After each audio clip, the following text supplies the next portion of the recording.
$60. Let's go! Habang kumakain, kano? $400.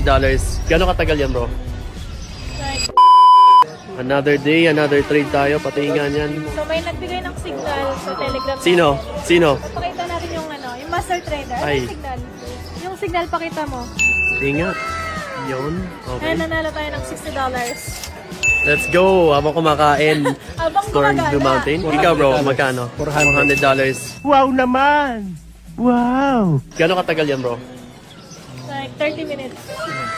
30 minutes lang. Yeah, Grabe bakit talaga. lunchtime? It's so important to learn a skill set na magagamit mo tapos pwede kang kumita. So imagine nyo, for most people, kikitain nila yan for 2 days, 3 days, pero habang kumakain kayo or in Blue Mountain, yan, kumita na sila ng combined $500 plus. By the way, hindi mo kailangan aralin. Pwede kang pumupya tulad ng ginawa ko. Yan, kung mahilig kang kumopya ng bata ka, alam mo na.